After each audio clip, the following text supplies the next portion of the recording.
PDM اسلام آباد، PDM کی اسلام آباد میں جلوسی بھی ہو چکی، اس میں نئی بات کوئی نہیں تھی۔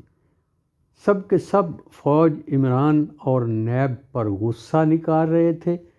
دراصل یہ مایوسی اور ڈپریشن، فرسٹریشن کی چیخم دھاڑ تھی۔ کسی کے پاس کوئی قابل ذکر پروگرام یا پالیسی نہیں تھی۔ ایک طرح جھوٹ بولنے کا مقابلہ تھا۔ اس میں نمبر 1 پر مریم صفدر اور دوسرے نمبر پر فرقہ پرست مولوی فضل تھا۔ بلوچستان والے لاہور اور پنجاب کو کوس رہے تھے اور لاہوریے منہ لٹکائے جوتے کھائے جا رہے تھے۔ انہیں جاگ پنجابی جاگ کا نعرہ بھی بھول چکا تھا۔ یہ اس لیے حیرانی کی بات نہ تھی کہ سب کے سب ایک ہی کشتی پر سوار تھے۔ نیب کا رسا سب کے گلے میں پڑا ہوا ہے اور عمران ہر ہفتے کم از کم ایک دفعہ انہیں یاد دلا دیتا ہے کہ وہ کسی قسم کے NRO کی امید نہ رکھیں، اور یہ یادداشت ان کی ریڑھ کی ہڈی میں کرنٹ دوڑانے کے لیے کافی ہے۔ محترمہ نے الزام لگایا ہے کہ عمران خان نے بھارت اور اسرائیل سے بھی پیسے لیے ہیں اور بھارت کے ایک شخص کا نام بھی دے دیا ہے۔ نام ہے اندر سنگھ جوسانگ۔ انڈیا کے سب صحافیوں نے بیان دیا ہے کہ اس بارے میں پوری کوشش کی ہے، مگر اس نام کا کوئی بندہ ہندوستان میں نہیں ہے۔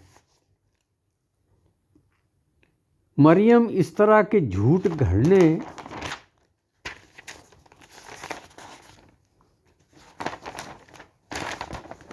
کی ماہر ہے، اور جس خود اعتمادی اور بے شرمی سے یہ جھوٹ بولتی ہے کہ ذہن میں یہ خیال آتا ہے کہ اس کی تربیت کسی بڑے ادارے میں ہوئی ہے جہاں جھوٹ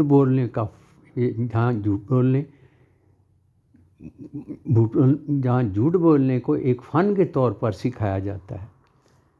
ویسے باہر جانے کی ضرورت تو نہیں ہے، کیونکہ خاندان میں ہر شخص اس میدان کا بہت اچھا کھلاڑی ہے۔ پنجاب کے سابق وزیر اعلیٰ خادم اعلیٰ کو دیکھ لیجئے، اربوں روپے کے سکینڈل اس کے خلاف، اس کے بیٹوں کے خلاف، اس کے داماد کے خلاف، اس کے سمدھی کے خلاف ہر دوسرے دن پکڑے جا رہے ہیں، مگر یہ روز رٹ لگائے ہوئے ہے کہ اس نے تو ایک دھیلے کی چوری بھی نہیں کی۔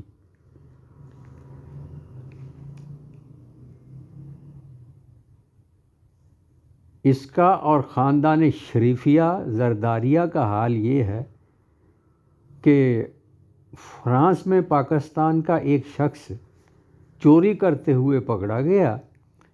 پولیس نے بڑا سر کھپایا مگر وہ مسلسل انکار کرتا رہا۔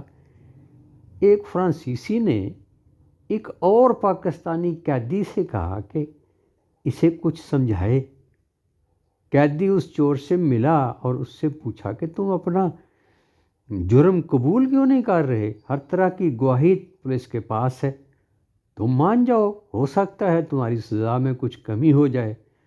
چور بولا میں کوئی بیوقوف ہوں کہ میں چوری مان جاؤں؟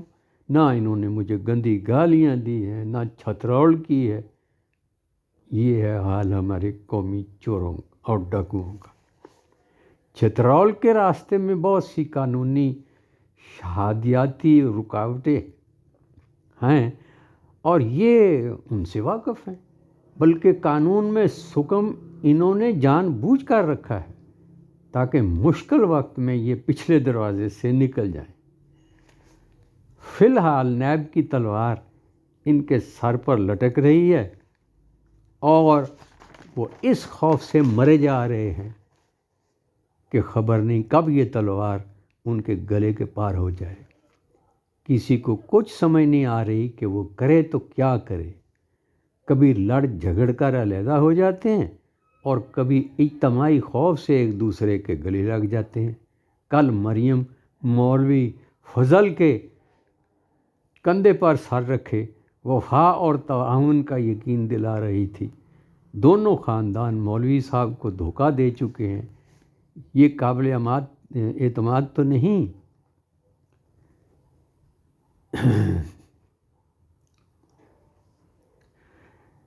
مگر ان کے وعدوں پر یقین کر لینے کے سوا کوئی چارہ بھی نہیں ہے۔ اگلے 2-4 مہینوں میں ہونے والے جلسوں کی تاریخوں کا اعلان کر چکے ہیں، اس امید میں کہ اس دوران عمران خان پر ان کی بد دعاؤں کے سبب کوئی ایسی افتاد پڑے کہ وہ وزیر اعظم کی کرسی خالی کر کے اپنے گھر چلا جائے۔ شیخ چلی بھی ایسے ہی خواب دیکھا کرتا تھا، مگر ہر دفعہ آنکھ کھلنے پر ہاتھ مل کر رہ جاتا۔ فرقہ پرست مولوی جو سب سے زیادہ زخم خوردہ ہے کی موجودگی میں ممکن تو نہیں، مگر ایک دنیا ان کو یاد دلا رہی ہے کہ نجات کا راستہ اب بھی کھلا ہے۔ بھوکے ننگے 22 کروڑ عوام کو چوری کا مال واپس کر دیں اور دل و دماغ کا سکون حاصل کر لیں۔ یہ وہ چیز ہے جو دنیا کی ساری دولت سے بھی مہنگی ہے۔ اللہ تعالیٰ سب کو اس نعمت سے نوازے رکھے۔